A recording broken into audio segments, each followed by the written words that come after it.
Welcome back. I am Alex, and I thought I had built a stable life. I was 31, and I worked as an architect, which meant my whole world was usually about structure, timing, and making sure things fit together the way they were supposed to.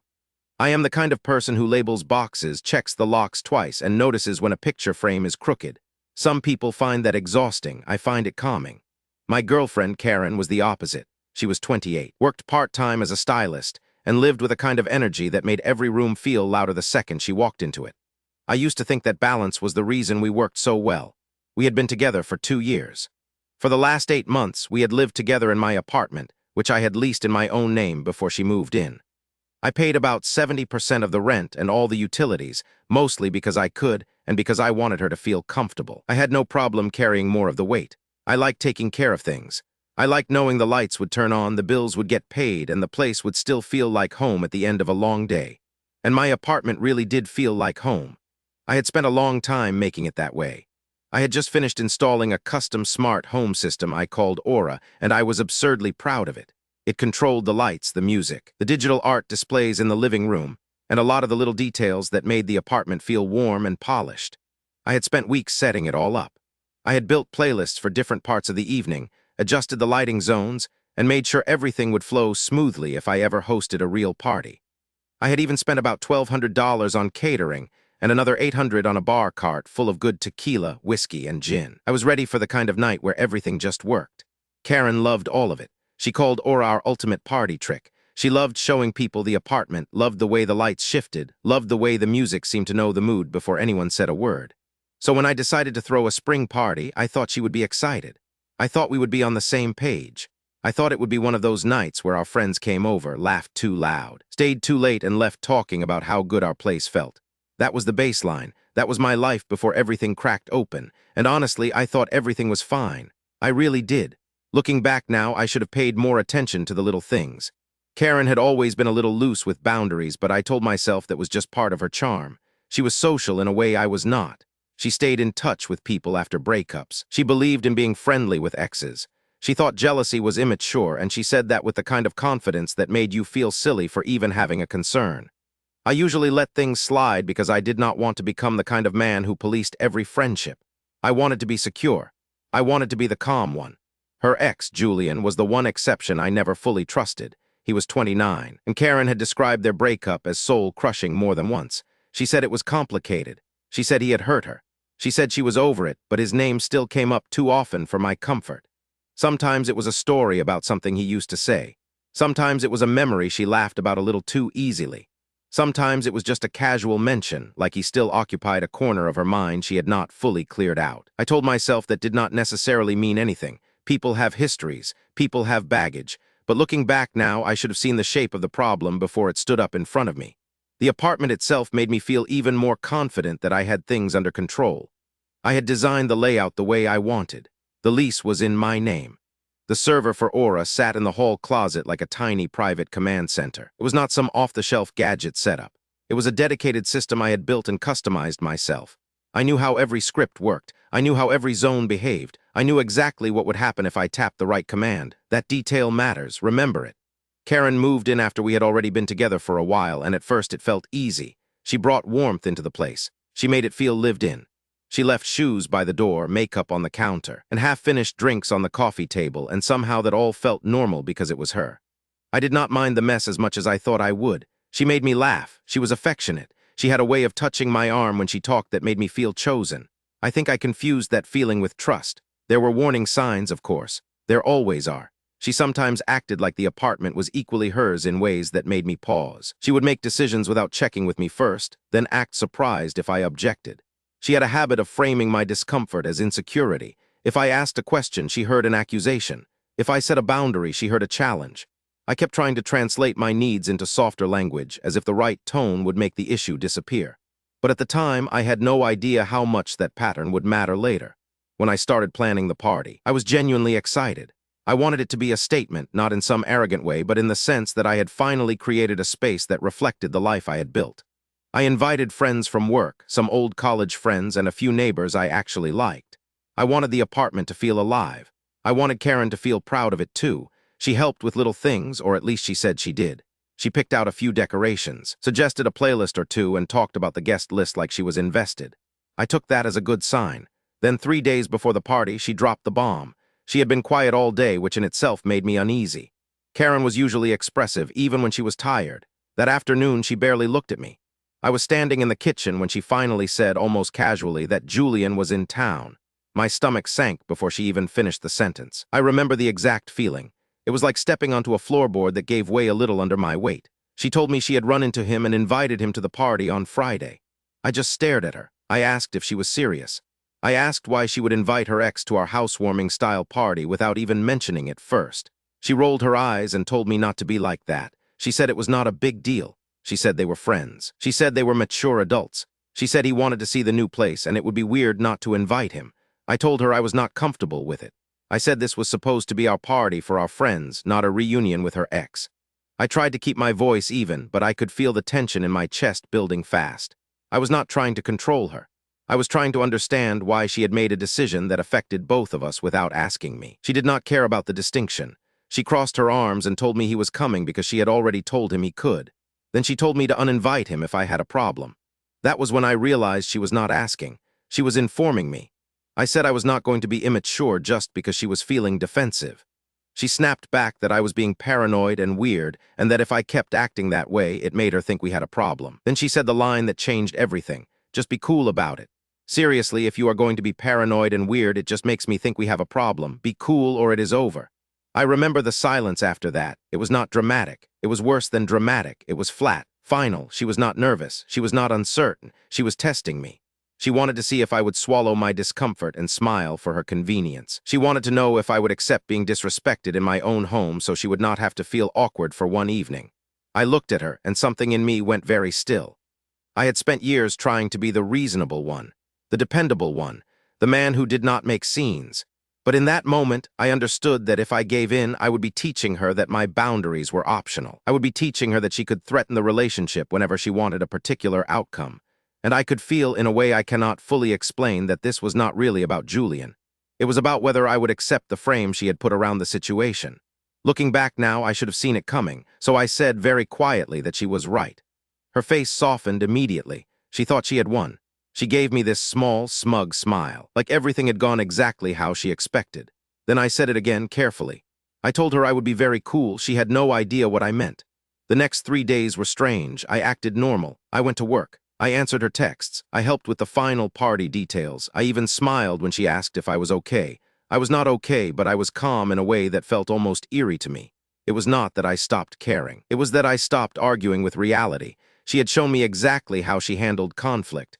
She had shown me what she thought of my comfort. I just needed to decide what I was going to do with that information. Friday arrived, and I became the perfect host. The apartment looked incredible. The lighting was warm amber. The music was smooth and timed just right. The digital art displays in the living room cycled through minimalist landscapes that made the whole place feel expensive and intentional.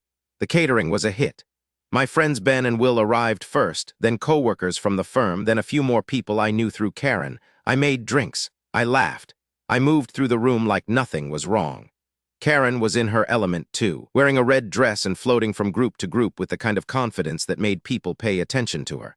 I watched her and tried to feel what I used to feel. I could not quite get there. Around 9, the doorbell rang. Karen looked at me with a nervous little warning glance and said, "Be cool." I smiled and told her not to worry. I said I had it. I walked to the door and opened it. Julian was standing there looking awkward and a little scruffy. Exactly the kind of guy who seems like he is trying not to seem like anything at all. He introduced himself. I gave him my biggest host smile and welcomed him in. I told him Karen had been looking forward to seeing him. I shook his hand firmly. He said the place looked great. I said thanks. I said we loved it. Karen came over almost immediately and hugged him a little too long. He kissed her cheek. I watched the whole thing without changing my expression. I could feel my pulse, but I was strangely detached from it. It was like I had stepped outside myself and was watching a scene I had already seen in my head. Then I turned to Karen and said my job was done. I told her she and Julian could have fun. I reached for my jacket. Her smile vanished. She asked what I was doing. She told me to stop being dramatic. She said people were here. I told her I was not being dramatic. I said I had been cool, exactly as requested. Then I looked at Julian and said, "She is all yours, man. I am just leaving." Karen hissed my name. She told me to get back there. I did not. I walked out.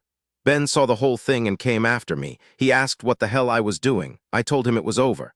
I told him she had given me an ultimatum and I had accepted it. He looked back at the apartment, where the music was still playing and people were still pretending not to notice the disaster unfolding. I told him not to worry about the party. It was not my party anymore. We got into the elevator and I pulled out my phone. I opened the Aura app and tapped the shutdown script I had written months earlier as a joke and never expected to use. Then I pressed send. That was the moment everything changed. Back inside, the music cut off mid-beat. Every light in the apartment snapped to full brightness. The warm, flattering glow vanished and was replaced by a harsh white glare that made everyone look startled and exposed. The digital art displays went black. 30 people stood there in stunned silence, blinking like they had been dropped into a hospital room. Karen started tapping the wall panels. Nothing happened.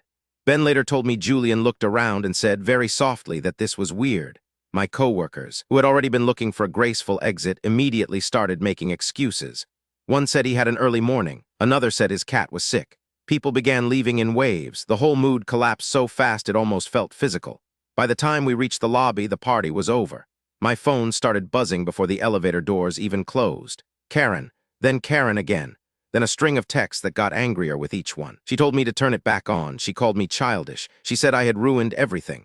I sent one message back. I told her she had said be cool or it was over, and I had chosen over. Then I told her to have her things out by the end of the month. After that, I blocked her number.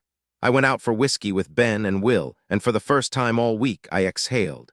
The next few days were a blur of messages from people trying to make me feel guilty. Karen's best friend Alana called me a monster. She said Karen was crying and humiliated. She said I had destroyed the relationship over one guy. Karen's mother, Daria, called and told me I was being literal and cold and that Karen had just been upset. She said I was a grown man acting like a child. I told her Karen had given me a choice and I had taken it. I also mentioned, very calmly, that Karen was not homeless. She was living in my apartment with her friend Julian, and she seemed to be doing fine enough to make demands. Then Karen tried a different angle. She called the building manager and claimed I had abandoned the apartment and that she was afraid I would come back. She asked them to change the locks. That was the first moment I felt real anger instead of just cold clarity. She was trying to lock me out of my own home. The manager called me to verify what was going on. I explained that I was the sole leaseholder, that Karen was my ex-girlfriend, and that she was refusing to leave. He told me he could not change the locks for a non-leaseholder, but he also told me I needed to get her out because this was messy. He was right, so I did everything by the book. I hired a process server and had Karen formally served with a 30-day notice to quit. Then I arranged a civil standby with the police so I could retrieve my personal property. When I showed up, Karen opened the door in my bathrobe and Julian was sitting on my sofa shirtless like he belonged there. I do not need to tell you how that felt. The officer was calm and professional. She told Karen that I was on the lease and she was not. Julian tried to act offended. I asked him if his name was on the lease or if he had paid the rent. He sat down. I went straight for the hall closet and unplugged the Aura server. Karen said the lights would not work. I told her she would have to use switches like everyone else. Ben and Will boxed up my computer. I took my espresso machine. I took the bar cart. I took every bottle of alcohol I had bought. Julian actually protested when I picked up the scotch. I kept moving. Karen started crying and calling me petty and cruel. I told her cruel was giving me an ultimatum in my own home. I held up the notice and reminded her that the clock was already running. Then I left them there in a silent, overlit apartment with no Wi-Fi, no music, no coffee, and no booze. I sat with that for a long time. The next 45 days were not glamorous. They were paperwork, lawyer fees, waiting, and stress. Karen did not leave when the 30 days were up, so I had to file an unlawful detainer case. That meant more money out of my pocket, more time on Ben's couch, and more reminders that being right does not always feel good in the moment. It just means you have documentation. Her mother kept calling to say Karen was a mess and that an eviction would ruin her life. Julian, unsurprisingly, disappeared once the free apartment and free drinks were gone. Karen tried to claim I was abusive. She tried to say I had turned off the heat, which was nonsense because the heat was gas and never stopped working. She tried to say I was stalking her. None of it held up. The judge saw the lease, the notice, the police report, and the photos. What hurt most was not what they did. It was what it meant. I think what hurt most was not what they did. It was what it meant. Karen had not just crossed a boundary. She had shown me that when she wanted something, she was willing to rewrite reality to get it. She was willing to make me the villain if it helped her avoid accountability. And Julian, for all his quiet, artsy awkwardness, had no problem sitting in my home while she tried to push me out of it. That told me everything I needed to know about both of them. I also learned something about myself. I learned that I had spent too long trying to be easy to live with instead of impossible to disrespect. I had mistaken patience for peace. I had confused generosity with permission. There is nothing wrong with compromise. There is something very wrong with accepting a threat as a relationship tool. I will never do that again. Grief is strange. It does not always look the way you expect. I was not grieving a person I had lost in some clean, tragic way. I was grieving the version of the relationship I thought I had. I was grieving the idea that if I stayed calm enough and gave enough and built enough, the other person would meet me there. Sometimes they do not. Sometimes they just take what you offer and ask for more. I do not think I was perfect in this. I know I could have handled some of it with more grace. I know my shutdown of the apartment was petty in a very specific, technical way. But I also know I did not create the problem. I responded to a threat with a boundary and then I followed through. That matters to me. I want to give you an update because a lot has changed. Karen eventually had to leave. The eviction went through. The court gave me a judgment for the damages and the landlord pursued her for the rest. Her record is now full of consequences she never thought would apply to her. Mine is full of legal fees and a lot of frustration, but I have my apartment back. The sofa was ruined. The digital art displays were damaged. The Aura system is still gone, and I have not rebuilt it. I actually like the silence more than I expected. Karen is back living with her mother. Julian is gone. Ben and will still joke that I should make every future relationship sign a contract before entering my apartment, and honestly, after this, I understand why they say it. I am not dating anyone right now. I am not rushing. I am just living in a place that feels like mine again. The weirdest part is that I do not feel victorious every day. Sometimes I feel relieved. Sometimes I feel tired. Sometimes I think about how easily all of this could have been avoided if Karen had simply respected a no. But then I remember that the real issue was never the party. It was whether I was allowed to have a boundary without being punished for it. And now I know the answer. So I have to ask you, if someone tells you to be cool or the relationship is over, are you supposed to beg, or are you supposed to believe them? Because I still think about it, and I genuinely do not know if I made the right call. Leave your answer in the comments. I read every single one, and if you want more stories like this, you already know what to do.